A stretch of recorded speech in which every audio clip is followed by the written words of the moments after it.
आज जितने भी लोग गुरुकुल में विराजमान हैं, सबसे निवेदन है कि आप जो है एक बार जरूर लोगों से संपर्क करें। और आज के जो लिंक जो गया है, वो लिंक बहुत हमारे लाइफ के लिए इम्पोर्टेंट है। इसलिए समय को ध्यान में रखेंगे और जितने हमारे ट्रेनिंग में आएंगे, स्पेशल स्पीच में आएंगे, क्लोजिंग में आएंगे, शेयरिंग में आएंगे, सबसे निवेदन है कि आज अपने समय को बिल्कुल ध्यान में रखिएगा। क्योंकि आज की जो समय है वो एकदम गिने और कैलकुलेशन के हिसाब से समय को प्रतिबद्ध किया गया है। और कोई भी हमारे साथी सेशन के बीच में हैंड राइज ना करे, प्लीज़ प्लीज़ आप सबसे निवेदन है मेरा। क्योंकि आज जो सेशन जो चलेगा, अपडेशन की जो सेशन चलेगा, उस सेशन में काफ़ी डिस्कस भी होंगे।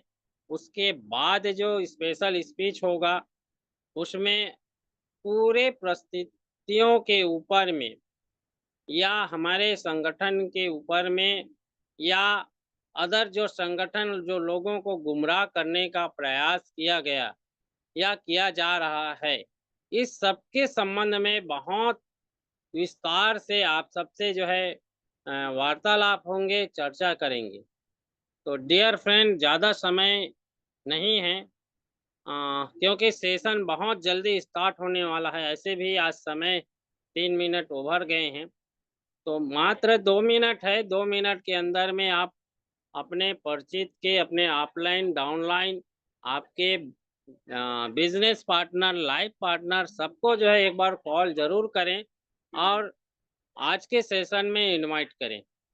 सभी हमारे गुरुजन हैं, जितने भी इस गुरुकुल में विराजमान हैं, चाहे वो मातृशक्ति हो, चाहे पुरुष शक्ति है, सबसे निवेदन है, प्रार्थना है कि आप बिल्कुल कॉल कीजिए और कॉल करके उनको इनवाइट कीजिए कि आज की सेशन बहुत एक सुंदर और अपडेशन के साथ में, जो हम लोग अपडेशन के लिए हमारे पास में कॉल आते हैं। हमारे बहुत सारे लीडर के परेशान रहते हैं कि हम अपडेशन किससे लें, क्या लें, अभी तक के कोई अता पता नहीं है। ऐसा बहुत सारे प्रश्न आते हैं। तो सबसे मेरा निवेदन है, बार-बार निवेदन करने का मतलब यही हो रहा है कि आप सबको ये जानकारी हो सके कि आज की सेशन कितना लाजवाब और अच्छे होने वाले हैं। तो साथियों, समय हो चुका है और जो पहले जो जागा वो पाया, आज जो सोया वो खोया। जो पहले जग गए हैं उसको पूरी जानकारी मिलेंगे, जो बाद में जगेंगे उनको हो सकता है कि आप उनको बाद में जानकारी हो तो आधी अधूरी जानकारी मिले। और जब आधी अधूरी जानकारी मिलता है डियर फ्रेंड, तो वहाँ पे जो है संशय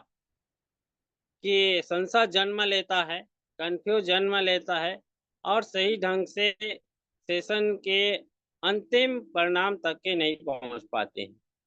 तो इसलिए हमको विद्यालय में अ, समय के पूर्व जो है दाखिल होना चाहिए, एंट्री लेना चाहिए और पूरी जानकारी लेने के बाद फिर हम लोगों को वापस जाना चाहिए।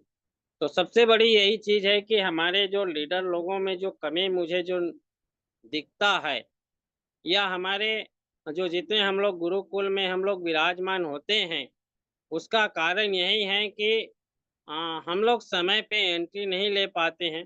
हो सकता है किसी का नेटवर्क का प्रॉब्लम हो, लेकिन सभी लोगों का नेटवर्क प्रॉब्लम नहीं होता डियर फ्रेंड। थोड़ा समय को ध्यान में रख के चलना पड़ता है, क्योंकि समय किसी का इंतज़ार नहीं करता। समय के पास समय नहीं है और जो समय को जो खोता है, वो दोबारा समय मौका नहीं देता है। तो इसलिए आप सबसे मैं बार-बार निवेदन किया हूँ और चलिए मैं सेशन की ओर आगे बढ़ता हूँ, क्योंकि आज हमारे बीच में अपडेशन के लिए हमारे मेंटोर और हमेशा से बहुत अच्छे हम लोगों को अपडेशन जो मिलता है केस का, हाई कोर्ट केस का, तो हम लोग जो है पूरे सेशन में हम लोग जो है आनंद लेते हैं। और मैं इनवाइट करने जा रहा हूँ हमारे बीच में हमारे सेशन के और अपडेशन के एक्सपर्ट हमारे बीच में विराजमान हैं। भैया आप कुछ बोलना चाह रहे हैं? आपका माइक ओपन है। नहीं नहीं सर, इनवाइट करने के लिए ओपन किया जी, जी, जी, जी। तो चलिए मैं जल्दी से इनवाइट करने जा रहा हूँ हमारे इंदौर की आन बान शान, अब तो इंदौर का नहीं रह गया, पूरे ऑल इंडिया की आन बान शान और हमेशा चिंतित रहते हैं ऐसे हमारे बीच में विराजमान हमारे मेंटोर अ, श्री रितेश मुंशी सर से मैं आग्रह करूँगा कि आदरणीय मुंशी सर आएँ और आज की सेशन को आगे बढ़ाएँ। प्लीज़ वेलकम सर, वेलकम सभी को होस्ट के सहयोग के साथ please welcome sir. Welcome sir, welcome welcome, most welcome sir, most most welcome sir, welcome. Most welcome, welcome sir, most welcome welcome. Welcome welcome. बहुत बहुत स्वागत है सर आपका, welcome sir. Thank you thank you thank you all of you. Sir मेरी आवाज आ रही है क्या? Yes sir, yes। आवाज आवाज आ रही है? जी, जी जी, जी जी। क्लियर। भैया आप भैया का आवाज़ कट रहे हैं, आप थोड़ा अपने कम्फर्ट ज़ोन में हो जाएँगे। मुंशी सर आपका हम्म, आवाज़ क्लियर है सर, प्लीज़। मेरा क्लियर है? चलिए चलिए, ठीक ठीक। चलिए sir, thank you very much. चलिए आज का जो सेशन है उसको हम स्टार्ट करते हैं। जैसे कि हमारे ग्रेट राम लखन पटेल सर ने आपको बता ही दिया है, हमारे अर्निंग ईगल इंडिया के फाउंडर मेंबर हमारे राम लखन पटेल सर आज के होस्ट है हमारे।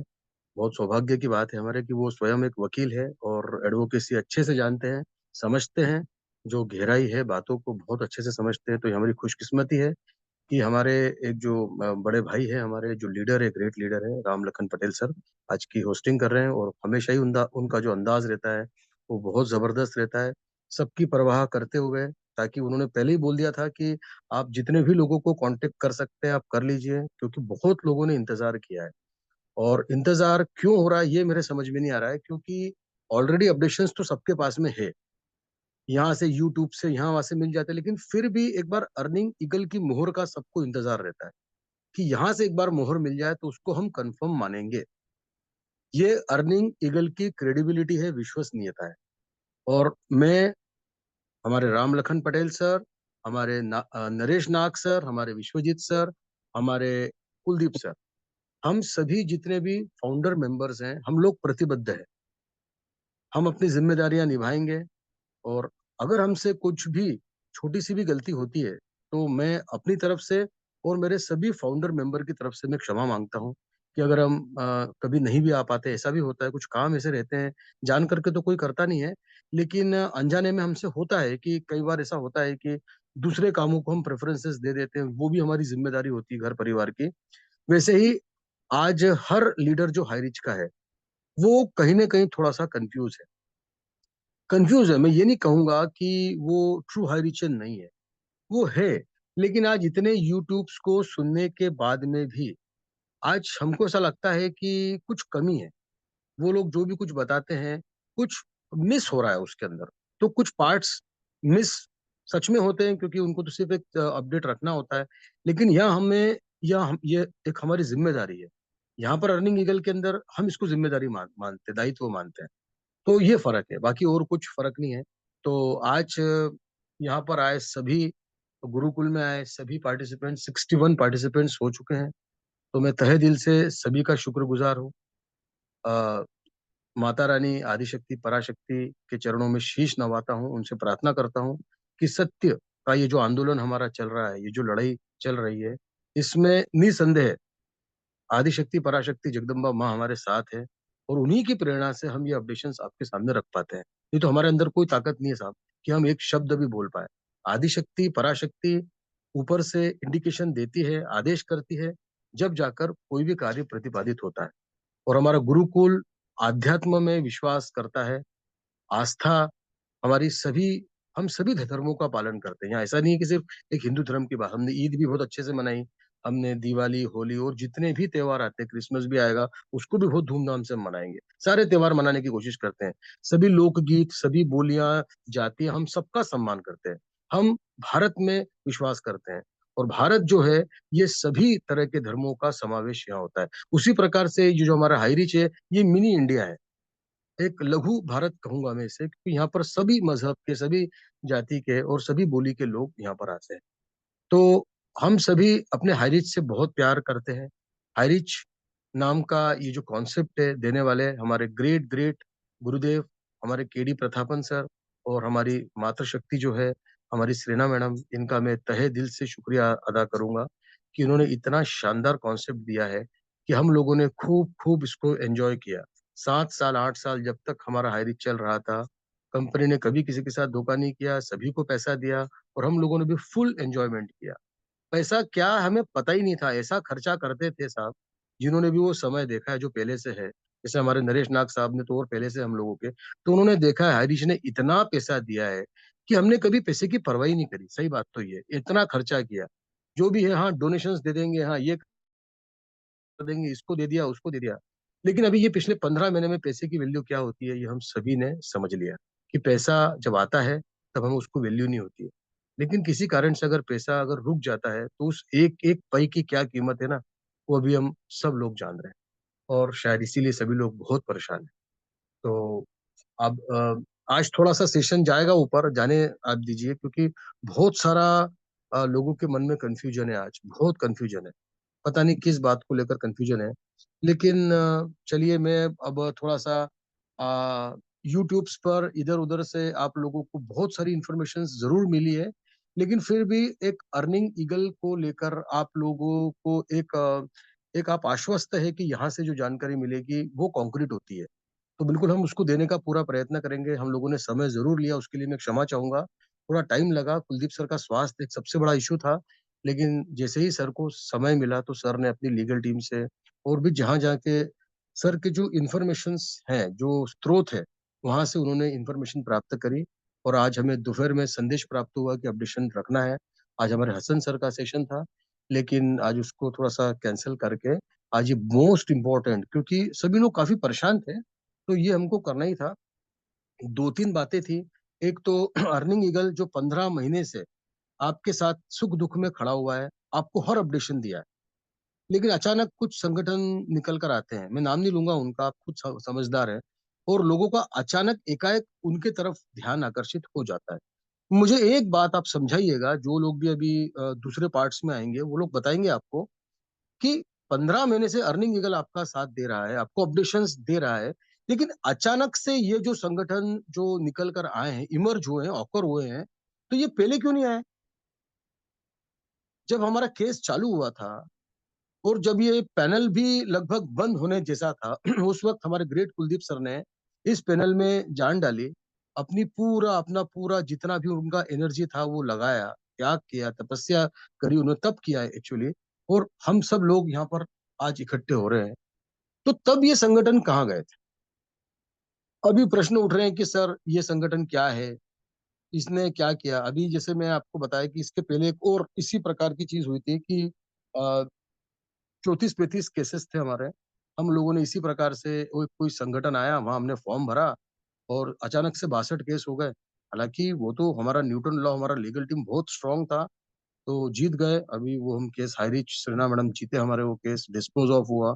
उस केस के बारे में भी बताऊंगा आपको कि कौन सा केस था, वो क्या था, है ना। जब मैं अच्छी अच्छी बातें करूंगा तो वो डिस्पोज ऑफ वाली बातें भी मैं करूंगा। लेकिन उस डाटा का कहीं ना कहीं मिसयूज हुआ। आज हम कहीं पर भी कोई भी डाटा डालते हैं, तो उसकी ऑथेंटिसिटी हमको चेक करना चाहिए कि ये हमारा डाटा कहीं मिस यूज नहीं हो। बस मेरे को एक ही चीज कहना है। बाकी तो हमारे जब गुरुदेव आएंगे, वो आपको, आप कहीं पर भी फॉर्म भरे, मैं सिर्फ यहाँ हाईरिच की बात नहीं कर रहा हूँ, कहीं पर भी आप जब भी साइन करते हैं, फॉर्म भरते हैं, अपना डिटेल्स डालते हैं, डाटा डालते हैं, आप उसकी ऑथेंटिसिटी चेक करें, किसी का भी। अभी अर्निंग ईगल में यहाँ पर तो आपको कुछ ऑथेंटिसिटी देखना नहीं है, क्योंकि यहाँ पर सभी लोग अपना जो है दिल से यहाँ पर आते हैं। यहाँ पर दिमाग का इस्तेमाल नहीं हो रहा है, हम सब दिल से ही यहाँ पर जुड़े हुए हैं। तो यही मेरे को आज थोड़ा सा कहना था आप लोगों को कि बहकावे में मत आइए। बहुत सारे लोग बहकाने की कोशिश करेंगे आपको, तो आप जो है अर्निंग ईगल पे आपने इतना भरोसा किया है, तो कुछ तो भरोसा आप लोगों का है कि अभी पार्टिसिपेंट्स बढ़ते जा रहे हैं, आप देखिए। तो वो यही कारण है, क्योंकि यहाँ पर आपको केवल सत्य प्रस्तुत किया जाता है आपके समक्ष। तो मैं भी आज सत्य ही रखूंगा आपके समक्ष। चलिए मैं डायरेक्टली अपडेशंस पर आता हूँ। तो आप मैं भी इतनी बात आप लोगों से इसलिए करी कि आप लोगों ने बता दिया होगा कि आज जो है स्पेशल अपडेशन है। अभी सभी साथी लोग जो हाई रिच के हैं, आपको फोन लगा के आप बता दीजिए, क्योंकि हो सकता है कि बाद में फिर कंफ्यूजन होता है, फिल्टरिंग करके आपके पास में न्यूज आती है कि यार उन्होंने ऐसा बोला था और ये। लेकिन मैं एक एक चीज आपके सामने रख रहा हूँ। चलिए मैं अच्छी चीज से स्टार्ट करता हूँ। 28 मार्च का जो हमारा एक अपडेशन है, पहले थोड़ा इंग्लिश में बोलूंगा मैं आपको और फिर उसका हिंदी कर दूंगा मैं। जस्टिस कौसर अड़ापागात, ये हमारे जस्टिस थे इस केस में, और ये 28 मार्च वाला जो हमारा ऑर्डर है जिसमें कि डिस्पोज ऑफ हुआ था, केस WPCRL डॉट नंबर 276, ये 276 वाला हमारा केस था। और क्राइम नंबर था 10702023, ये हमारा 1070, ये हमारा FIR नंबर। बस यही एक FIR नंबर है, इसको आप ध्यान रखिएगा। मैं हमेशा बोलता हूँ चेरपू पुलिस स्टेशन, थ्रिसुर। इसमें जो पिटिशनर है श्रेना श्रीधरन मैडम हमारे, advocates TK Rajesh Kumar, Manoj V George, TN बंधु, जिजो जोस, ऋत्विक कृष्णा। रिस्पोंडेंट्स में स्टेट ऑफ केरला, पूरा केरला से लड़ रहे हम लोग, है ना। और ये वाला केस जीते हम लोग, है ना। 28 मार्च को जो डिस्पोज हुआ, ये हम केस जीते हैं। देखिए कैसे जीते और मनोज V जॉर्ज सर का कैसा दिमाग चला है, ये बताऊंगा आपको। ये स्टेट ऑफ केरला जो represented by the secretary to the government of Kerala, department of home, home department से जो जो भी हमारे जो दस्तावेज आते हैं वहां से ऊपर से, तो ये डिपार्टमेंट ऑफ होम है। गवर्नमेंट ऑफ सेक्रेटरीट तिरुवनंतपुरम, और directorate general of police DGP police headquarters जो है ये यहाँ पर, यहाँ से ही आता है। इनके advocate Shri P Narayanan, SPL GP2 DGP and additional PP, इनके जो है Shri Sajju S senior GP। This writ petition criminal have come up for admission on 28/3/2025. The court on the same day delivered the following judgment.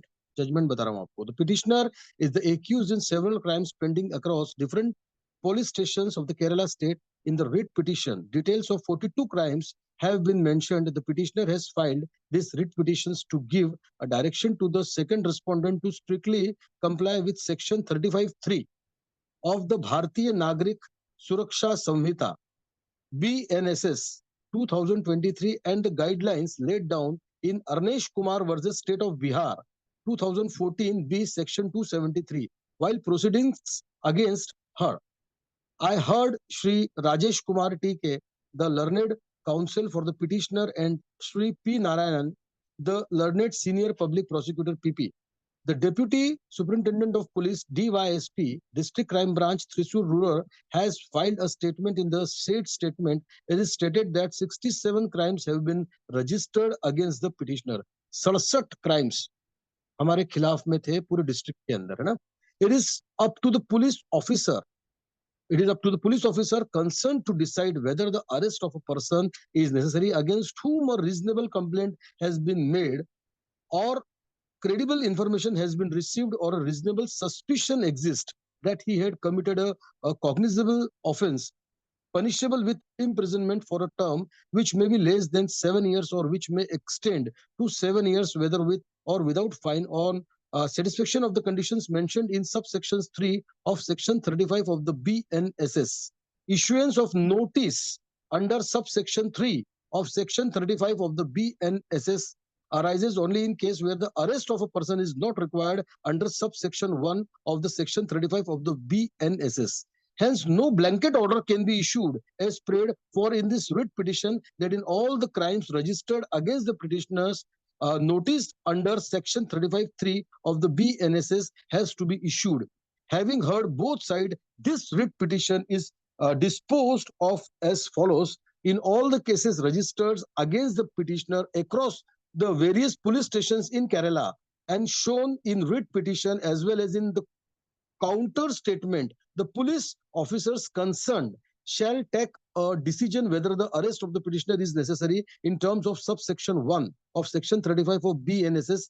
In those cases, where the police officers decides that the arrest of the petitioner is not required under subsection 1 of section 35 of BNSS, necessarily notice under section 35(3) of BNSS shall be issued to the petitioner. The petitioner shall produce a copy of this judgment before the concerned investigating officers.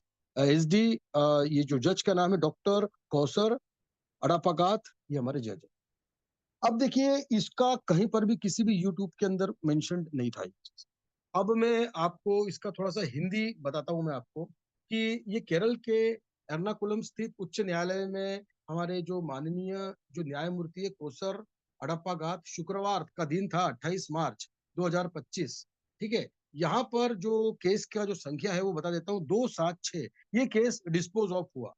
ठीक है, यहाँ पर जो याचिकाकर्ता थी, जैसे मैंने आपको पिटिशनर बताया था कि हमारी सेना मैडम थी, सेना मैडम की उम्र यहाँ पर 34 साल बताई गई है और पूरा उनका एड्रेस दिया है। हमारे जो वकील है वो TK Rajesh Kumar, Manoj V George, TN बिंदु, जीजो जोस, ऋत्विक कृष्णा, ये सब थे।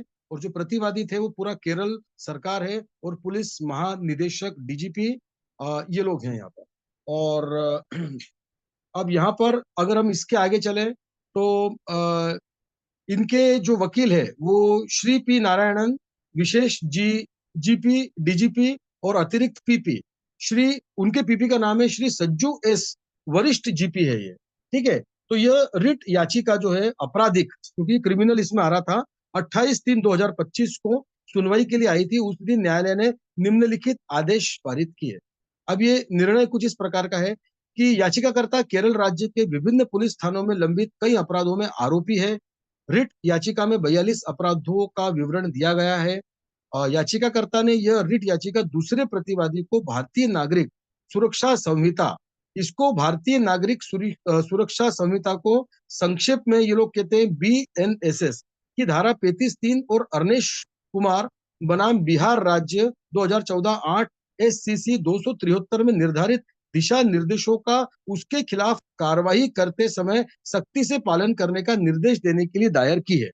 ठीक है, जज साहब कह रहे मैंने श्री याचिकाकर्ता के विद्वान वकील राजेश कुमार T, ये हमारे वकील हैं, तथा विद्वान लोक अभियोजक श्री P नारायण, पुलिस अधीक्षक जिला अपराध शाखा त्रिशूल ग्रामीण ने एक बयान दर्ज किया है। उक्त बयान में कहा गया है कि याचिकाकर्ता के खिलाफ 67 अपराध दर्ज किए गए हैं। मतलब 42 थे और उसके बाद में जब उनको कंपाइल करने के लिए कहा गया तो वो अपराध बढ़कर अलग अलग डिस्ट्रिक्ट्स के 67 हो गए। हमारे खिलाफ 67 अपराध दर्ज हुए थे। यह तय करना संबंधित पुलिस अधिकारी पर निर्भर है। जज कह रहा है कि यह तय करना संबंधित पुलिस अधिकारी पर निर्भर है। WPCRL संख्या 276 ऑफ 2025 KER 26825, क्या किसी व्यक्ति की गिरफ्तारी आवश्यक है?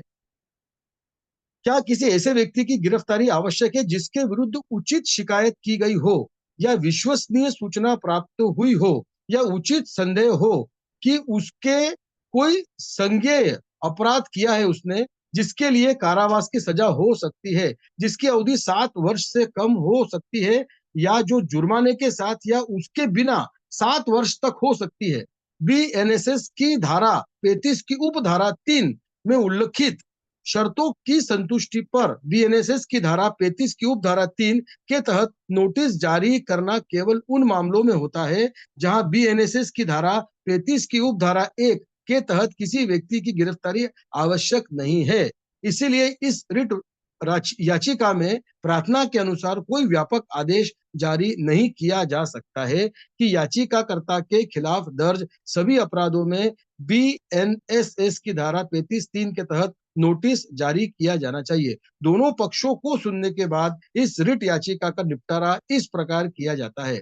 केरल के विभिन्न पुलिस स्टेशनों में याचिकाकर्ता के खिलाफ दर्ज सभी मामलों में और रिट याचिका के साथ साथ जवाबी बयान में दिखाए गए सभी मामलों में पुलिस ने संबंधित अधिकारी यह निर्णय लेगा कि BNSS की धारा 35 की उपधारा 1 के अनुसार याचिकाकर्ता की गिरफ्तारी आवश्यक है या नहीं। उन मामलों में जहां पुलिस अधिकारी यह निर्णय लेता है कि BNSS की धारा 35 की उपधारा 1 के अंतर्गत याचिकाकर्ता की गिरफ्तारी आवश्यक नहीं है यहाँ याचिकाकर्ता को बीएनएसएस की धारा 35(3) के अंतर्गत आवश्यक रूप से नोटिस जारी किया जाएगा। याचिकाकर्ता संबंधित जांच अधिकारियों के समक्ष इस निर्णय की एक प्रति प्रस्तुत करेगा। हमारे जज साहब डॉक्टर कोसर अड़प्पागात न्यायाधीश यहाँ ये साइन कर देते हैं। मैंने आपको इंग्लिश में भी पढ़ के सुनाया और हिंदी में भी पढ़ के सुनाया, सभी लोगों ने इसको सुना, लेकिन किसी ने भी इसको एक्सप्लेन नहीं किया कि इस केस का हुआ क्या, 35(1) और 35(3) क्या है। चलो सबसे पहले आपको बताता हूं 35(1) क्या है। बीएनएसएस धारा 35(a) का जो प्रावधान है उसको, उसके अंदर क्या है कि पुलिस अधिकारी की मौजूदगी में संज्ञेय अपराध करने वाले व्यक्ति की गिरफ्तारी की अनुमति देता है। मतलब जज ने डीजीपी को यह पावर दिया कि वो 35(1) बीएनएसएस धारा के अंतर्गत हमारी श्रीना मैडम जो कि याचिका करता है उसको गिरफ्तार कर सकता है। पुलिस अधिकारी को यह पावर है 35(a) के अंतर्गत कि पुलिस अधिकारी की मौजूदगी में संज्ञेय अपराध करने वाले व्यक्ति की गिरफ्तारी की अनुमति देता है। और सीआरपीसी धारा जो है वो इसमें गिरफ्तारी की अनुमति देती है। चलिए अब देखते हैं 35(3) अगर पावर है इनके पास में कि ये मैडम को गिरफ्तार कर सकते हैं, लेकिन 35(3) क्या बोलता है, ये नागरिक सुरक्षा जो अधिनियम है क्या कहता है, क्योंकि ये जब तक हमको समझ में नहीं आएगा हमको पूरा ऑर्डर समझ में नहीं आएगा। नोटिस प्रक्रिया के बारे में 35(3) धारा 6 बताती है, विस्तार से बताती है, जिससे पुलिस के लिए उन मामलों में नोटिस जारी करना अनिवार्य हो जाता है जहां गिरफ्तारी आवश्यक नहीं है। चलिए अब इसको मैं आसान करके आपको बता देता हूं। तो ये जो दो मामले थे 35(1) और 35(3), पहले तो पुलिस को ये अधिकार था कि वो जो है याचिकाकर्ता जो हमारी श्रीना मैडम है उनको अरेस्ट कर सकता है, पर श्रीना मैडम अरेस्ट क्यों नहीं हुई? क्योंकि इनके पास कोई पुख्ता सबूत नहीं है।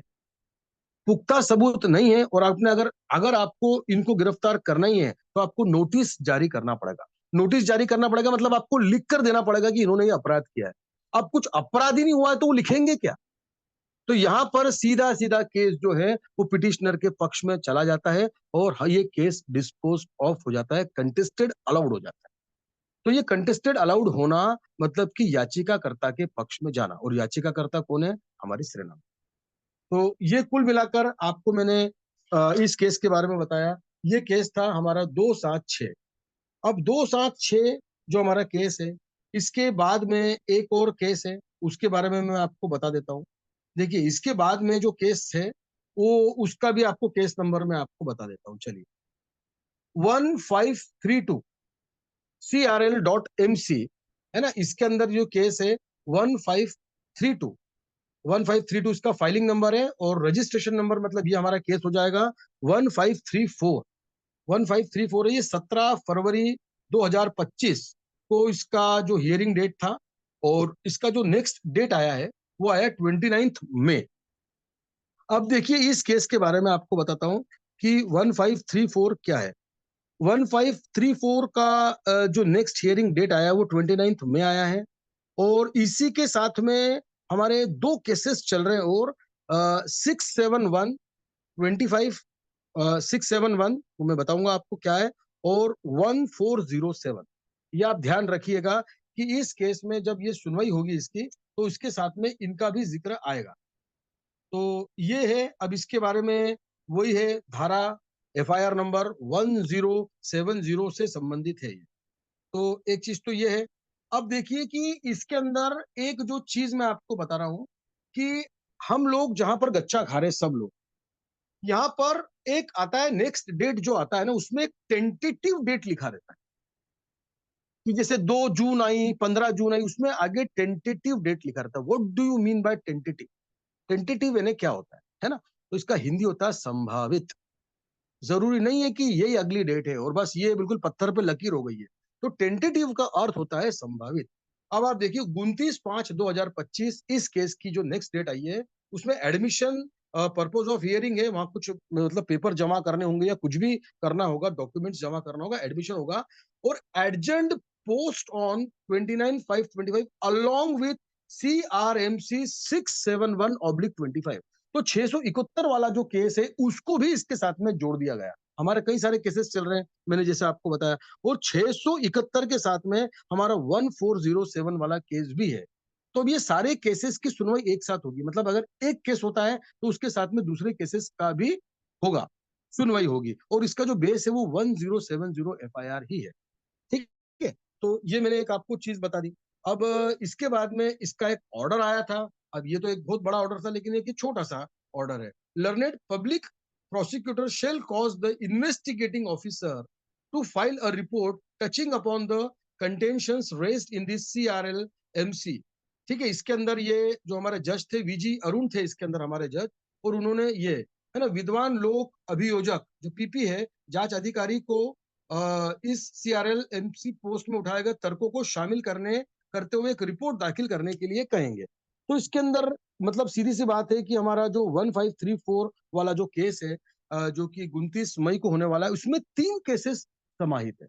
अब 3 केसेस का बहुत कुछ है, तो उसका इसलिए इट विल टेक टाइम। तो सबको टाइम चाहिए रहता है। सामने वाला अगर एडवोकेट कुछ रखता है तो हमारे वकील को पढ़ने के लिए टाइम चाहिए रहता है। हमारा वकील अगर कुछ रखता है तो सामने वाला वकील जो रिस्पोंडेंट्स का वकील है उसको पढ़ने के लिए टाइम चाहिए होता है। तो ये कोर्ट का प्रोसीजर है, तो उसको फॉलो करना होता है। तो ये कि छोटा सा ऑर्डर था, इसका भी हिंदी करके मैंने आपको बताया। अब देखिए, अभी ये जो हमारा केस जो था 28 तारीख वाला जो डिस्पोज हुआ था, the case is disposed on contest by the parties in favor of the plaintiff और petitioner। मतलब जब भी केस डिस्पोज होगा, ऑन कॉन्टेस्ट पे जब भी डिस्पोज होगा, तो ये पिटिशनर या प्लेंटिफ भी कहते हैं उसको, प्लेंटिफ याचिकाकर्ता के इतने सारे नाम है। It means the case which was pending before the court was allowed and property contested by both parties and the court has disposed of the case by passing judgment order। तो court क्या करता है, याचिकाकर्ता के पक्ष में अपना फैसला सुनाकर उसकी जो कॉपी होती है या जो ऑर्डर होता है वो पास कर देता है। तो कुल मिलाकर 28 तारीख वाला जो फैसला था वो हमारे हक में गया। मैंने बताया ना 35(1) और 35(3) के बीच में किस प्रकार से उलझाया कि ठीक है हम आपको पावर देते हैं, आप अरेस्ट करो, लेकिन ये जरूर बताओ कि किस बिना पर आप अरेस्ट कर रहे हो, और नोटिस जरूर आप जारी करो। अब नोटिस इंसान कब देगा, जब उसको बताना पड़ेगा कि इसने क्राइम क्या है। और अभी तक मेरे ख्याल से श्रेणा मैडम अरेस्ट नहीं हुई है। तो अगर श्रेणा मैडम अरेस्ट नहीं हुई है, इसका मतलब हम केस जीते हैं। तो ये कुछ टेक्निकल पॉइंट्स होते हैं जिसको कि मैं आपके थोड़े से नॉलेज में लेके आया। और अब उसके बाद में जो केस है जिसके बारे में मेरे को आपको बताना है कि 1070 का ही ये केस है, और ये 3 अप्रैल वाला था ये हमारा केस। और इसके बारे में भी थोड़ा सा मैं आपको बता देता हूँ। ये 1407 जो अभी मैंने आपको बताया था, ये केस है। और इसके बाद में 671 वाला जो केस इसी के साथ में रिलेटेड था, वो मैंने आपको बता दिया है। इसके अंदर KD प्रतापन सर जो है वो पिटिशनर है हमारे, तो ये वही सेम केस है। इसके बाद वाला आता है 6079। 6079 वाला जो केस है ये डिस्पोज ऑफ हो जाता है सेम डे। 6079 जो है ये डिस्पोज ऑफ हो जाता है। और इसके अंदर बताते हैं कि 3 वीक्स का एक्सटेंशन दिया जाता है not to take coercive action against the property of petitioner. 3 हफ्तों तक याचिकाकर्ता के कोई भी संपत्ति के ऊपर आप हाथ तक नहीं रखोगे, फिर स्टे मिलता है हमको। इस केस में स्टे मिलकर और ये डिस्पोज ही हो जाता है ये पूरा का पूरा, क्योंकि आपको कुछ नहीं करना है। तो 6079 आपका डिस्पोज हो गया। 1407 के विषय में मैंने आपको बता ही दिया है कि ये किस प्रकार से 1407 1534 के साथ में लिंक था। 1534 के बारे में मैंने आपको बताया, और उसका 671 और 1407 के का ये दोनों लिंक है। ठीक है, तो ये ना ये बहुत सारे इंटरलिंक्ड है, ये बहुत सारा है। चलिए अब मैं एक आपको और एक केस बता देता हूँ कि जो बेल एप्लीकेशन का था, ये अभी मेरे पास में आ गया ये केस, इसलिए मैं आपको बता देता हूँ। 2232 इसका जो केस टाइप है, बेल एप्लीकेशन। ये सेरेना मैडम को जो था, इसका डेट आया था 7 अप्रैल का। ये 7 अप्रैल का केस था, इसमें भी स्टे मिला। कोर्ट ने बोला सेरेना मैडम को आप टच तक नहीं करोगे, स्टे एक्सटेंड हुआ है। और इसका जो नेक्स्ट डेट है वो है 11 अप्रैल, मतलब कल इसकी सुनवाई होगी इस केस की। तो 7 अप्रैल थी और उसको एक्सटेंड कर दिया गया, स्टे एक्सटेंड किया है, और हमको 11 अप्रैल का डेट मिला है। तो एक चीज ये हो गई। और अब उसके बाद में मैंने आपको ये वाला बताया केस। अब उसके बाद वाला जो केस है वो है 477, मोस्ट इंपॉर्टेंट केस हमारे लिए। मैं हमेशा से आपको बोलता हुआ आ रहा हूँ, ये सारे केसेस के बारे में मैंने आपको बताया। 477 के बारे में मैं लास्ट में बताता हूँ आपको। 477 हमारे बर्ड्स का है, इसके बारे में लास्ट में बताता हूँ। उसके पहले 1407 वाला केस है, और ये मैंने आपको बता ही दिया था कि इसके बारे में थोड़ा सा ये मेरे को बताना है कि ये 17 फरवरी को चालू हुआ था ये वाला केस। और ये सारे केस एक जैसे हैं क्योंकि इसमें एफआईआर नंबर सबके अंदर एक जैसी है। 880 चल रही है इसके अंदर, तो जो 880 से लिंक है वो सबको एक में कर दिया गया, और जो 1070 एफआईआर नंबर है उसको एक साथ कर दिया गया। तो ये थोड़ी समझने वाली बात है। और एक केस और था 690, इसका जो डेट आया हुआ है 19 जून वाला आया है इसका डेट। इसका नेक्स्ट डेट आया 19 जून। चलिए, और मैं आगे आता हूँ। अब बस मेरे पास में एक ही केस बच रहा है ये वाला, और इसको मैं ले लेता हूँ। और ये केस है हमारा 477 बर्ड्स। अब देखिए इसके अंदर क्या आ रहा है, इसके अंदर भी यही लिखा हुआ आ रहा है कि ये बर्ड्स का जो हमारा केस था ये 13 मार्च को रजिस्टर्ड हुआ था, और इसका जो नेक्स्ट डेट आया हुआ है 2 जून। लेकिन आपने एक चीज पर मेरा ध्यान दिया होगा, जो मैंने बोला था कि ये टेंटेटिव है। क्या है ये? टेंटेटिव, मतलब ये डेट को आगे पीछे हो सकती है। कोर्ट खुद मानता है इस बात को, ठीक है। तो अभी तो यही मुझे कहना पड़ेगा कि 477 जो है ये टेंटेटिव है। और इसके अलावा एक केस नंबर और है CRL MP 0100998/2025। ये वो केस था जो कि 11/2/2025 को दर्ज हुआ था, और 15/2/2025 को ये डिस्पोज हो गया था। ये वो केस है। हमारे बहुत सारे जो हाई रिच के हमारे मित्र हैं, हमारे भाई है, हमारी बहन है, उनको परेशान किया जा रहा है। एक एक आईडी लोगों ने लगाई है 10,000 की, लेकिन इतना प्रताड़ित कर रहे हैं कि हम आपकी कंप्लेंट कर देंगे साइबर क्राइम में जाके, यहाँ जाके, वहां जाके। तो आज मैंने उन लोगों को ये बात बताई है कि हमारा जो केस है, हमारा आपने जो पैसा दिया है वो किसी रिप्रेजेंटेटिव को आपने नहीं दिया है। आपने पैसा कंपनी को दिया है, और कंपनी ने उसके एवज में आपको आईडी दी है, और वो सारा पैसा कंपनी के पास में है, और ये न्यायालय के अधीन हमारा मामला चल रहा है। और ये जो 61 लोग थे जिन्होंने केस किया था, वो ये केस हार गए हैं। और कोर्ट कहता है इस केस के अंदर 100998 में कि आपको हाई रिच पैसा देगा। इसका मतलब है कि हाई रिच तो वापस आएगा। तो इस केस को, ये केस भी डिस्पोज हुआ है। देखिए मैंने आपको 2-3 केसेस बताए हैं कि जो डिस्पोज हो गए, और भी कुछ केसेस हैं मुझे आपको बताना है कि वो भी डिस्पोज हुए हैं। तो कुल मिला के कहने का मेरा जो मकसद है वो ये है कि हम बहुत जल्दी बहुत जल्दी ये जो सारे केसेस है ये निपटने वाले, क्योंकि एक दूसरे से लिंक्ड है। आप देखिए बहुत सारे डिस्पोज ऑफ हो चुके हैं, और बहुत सारे कगार पर है। तो एक में फैसला आएगा तो उसका इम्पैक्ट हमारे दूसरे केसेस पर पड़ेगा। और सारे केसेस में हमको स्टे मिल रहा है, सारे, कुछ भी नहीं। ना कोई हमारी प्रॉपर्टी को उसको कुर्की कर सकता है उसकी, और नहीं कोई हमारा जो है वो सेना मैडम को या प्रतापन सर तो चलो ठीक है, वो तो बेचारे इनोसेंट है, फिर भी वो अंदर है। लेकिन देखना एक वक्त ऐसा भी आएगा जब उनको बाइज्जत बरी किया जाएगा। सर चाहते हैं कि मैं बाइज्जत बरी हूं, मैं क्यों बेल लूं? मैं क्यों बेल लूं? मैंने क्या गुनाह किया है? मुझे कोर्ट मेरे से माफी मांगे, मैं क्यों बाहर आऊं? मैं इस प्रकार से बाहर क्यों आऊं? है ना? तो ये बहुत सारी बातें हैं, और बिल्कुल भी सारे स्टेज हमारे फेवर में है। और अभी जो कुलदीप सर से अब जो श्रेना मैडम की बात हुई है, तो श्रेना मैडम ने उसके अंदर बोला है कि आप अपने स्वास्थ्य का ध्यान रखें, और सारी चीजें हमारे फेवर में है। तो कुल मिलाकर ये सारे केसेस थे। अभी कल जो बेल एप्लीकेशन वाला मैडम का जो केस है उसकी सुनवाई कल होगी। जैसे ही सुनवाई होती है हम उसके विषय में आपको बता देंगे। कुछ केसेस हैं जो 29 मई को गए हैं, कुछ हमारे 2 जून को गए हैं, एक और हमारा केस है वो शायद कुछ कुछ जुलाई के अंदर भी गए हैं। लेकिन ये सारी टेंटेटिव डेट्स है, इनके ऊपर आप विश्वास न करें। और कई सारी डेट्स ऐसी होती है कि जैसे मान के चलिए कि 14 या 15 तारीख की डेट आई, है ना, हियरिंग डेट जो है हमारा जो पोस्ट हुआ है उसको। लेकिन उसके पहले ही कुछ हमारे 4-5 केसेस तो ऐसे थे, मैंने खुद ने देखे हैं कि 17 तारीख आई है और 13 तारीख को सुनवाई हो गई उसकी। मेरे बड़ा आश्चर्य कि मैंने कहा अरे 17, ये तो यही केस नंबर है, पर 17 को 13 को कैसे हो गया? तो ऐसा पहले हुआ है।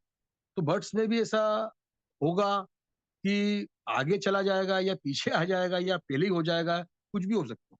तो मनोज भी जॉर्ज ने पहले भी ये किया है, डिस्पोज ऑफ ही करवा दिया हमारे कितने सारे केसेस। तो ये संभावना है। और मैंने कोशिश करी आप लोगों को पूरा अच्छे से समझाया जिसका ऑर्डर आया, मैंने ऑर्डर पढ़ के बताया इंग्लिश में, हिंदी में, और आपको 35 3 सेक्शंस के साथ में एक एक चीज समझाई। सारे स्टेज हमारे फेवर में है, न कोई हमारे श्रीना मैडम को अरेस्ट कर सकता है, न हमारी संपत्ति को कुर्क कर सकता है, ये लोग कुछ नहीं कर सकते हैं। सारे स्टेज हमारे फेवर में क्यों आ रहे हैं, इनके फेवर में क्यों नहीं जा रहे हैं? तो आप बहुत प्रबुद्ध हैं, बहुत आप लोग जो हैं, मैं आपको भद्र जन बोलता हूँ, आप लोग बहुत बहुत विद्वान हैं, और आप बिल्कुल समझ रहे हैं कि इशारा कहाँ है। अभी हमारे आगे कुलदीप सर आएंगे, हमारे गुरुदेव आएंगे, और वो आपको समझाने का प्रयत्न करेंगे। जो भी उनकी बात हुई है लीगल टीम से या मैडम से या जिनसे भी हुई है, क्या बात हुई है मुझे भी नहीं पता है। तो जितने उत्सुक आप हैं उतने उत्सुक मैं भी हूँ। तो मैं बिल्कुल अब देरी नहीं करूंगा, बैक टू होस्ट करूंगा, राम लखन पटेल सर के पास जाऊंगा, और मैंने अपनी बात को यहीं समाप्त कर दिया है। और इसी के साथ में मैं पूर्णतः आप लोगों से क्षमा मांगता हूँ, अगर आपको समझ में नहीं आया हो तो मुझे क्षमा कर दीजिएगा। अपनी तरफ से समझाने का